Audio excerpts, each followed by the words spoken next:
बिस्मिल्लाहिर्रहमानिर्रहीम। आज मैं जो आपको टोटका बताने लगी हूँ ना, ये खाने के साथ साथ हमें पीने से भी और इसकी क्रीम बनाने से भी हमें बहुत फ़ायदा मिलेगा। इससे हमारी मैदे की तेज़ाबियत दूर होती है और चेहरा निखर जाता है और आस्ता आस्ता कील मुहासे भी दूर होते हैं और रंगत भी साफ़ रहती है। और ये हमें इतना महंगा भी नहीं पड़ता। कि हमने करना ये है कि हम जब मूली वाली रोटी पकाने के लिए मूली लाते हैं ना, तो उसके हमने एक मूली से हमने 3-4 फ़ायदे उठाने। एक तो हम जब मूली को हम करते हैं ना कद्दूकश, उसको करने के बाद हम इसका पानी निचोड़ लेते हैं। पानी निचोड़ने के बाद मूलियाँ तो हमारे पराठे के लिए काम आ गई। और उसका पानी हम रख लें, आधा गिलास पानी मूली का और आधा गिलास हमने साफ पानी डालना है। उस पानी के अंदर हम काला नमक डालें और सुबह नहार मुँह पिए। इससे हमारा जिगर वगैरह सब ठीक होगा। जिगर की गर्मी भी दूर होती है और जिनके हाथ पाँव जलते हैं ना, वो भी ठीक होते हैं और इससे हमारी रंगत भी निखरती है, चेहरा आस्ता आस्ता साफ हो जाता है। इसका कोई साइड इफेक्ट नहीं है, बल्कि दवाओं से साइड इफेक्ट होते हैं या क्रीमों से।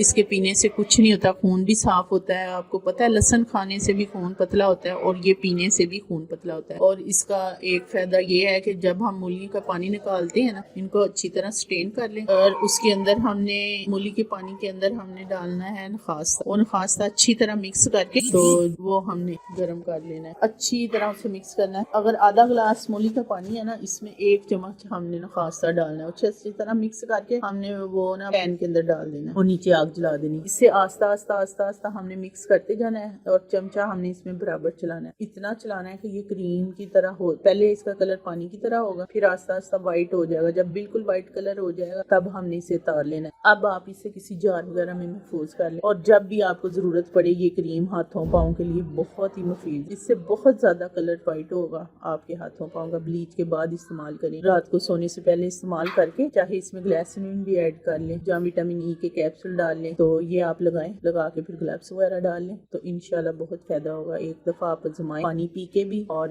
क्रीम लगा के भी। पराठे तो हम खाते ही रहते हैं मूलियों के। क्रीम लगाने से पहले हम इसमें एलोवेरा जेल भी डाल सकते हैं। इसमें एक चुटकी हल्दी डाल के एलोवेरा जेल डाल के इसे अच्छी तरह मिक्स करें और लगा लें। और इसमें एलोवेरा जेल डाल के साथ थोड़ा सा बेसन डाल के वो भी आप लगा सकते। और इसमें आप मुल्तानी मिट्टी और एलोवेरा जेल डाल के भी इस क्रीम में लगा सकते हैं। ये क्रीम 2-3 दिन के लिए महफूज कर लें बना के, फिर आप ताज़ी बनाएं। और पानी भी आप रोज, पानी तो आप एक दफा बोतल में निकाल के रख लें। जितना आपने मूली का पानी लेना है उतना ही आपने दूसरा पानी डालना है, वो आप इस्तेमाल करें। इंशाल्लाह आपको गर्मियों में ज्यादा फायदा होगा और आपका कलर भी साफ। अल्लाह हाफिज।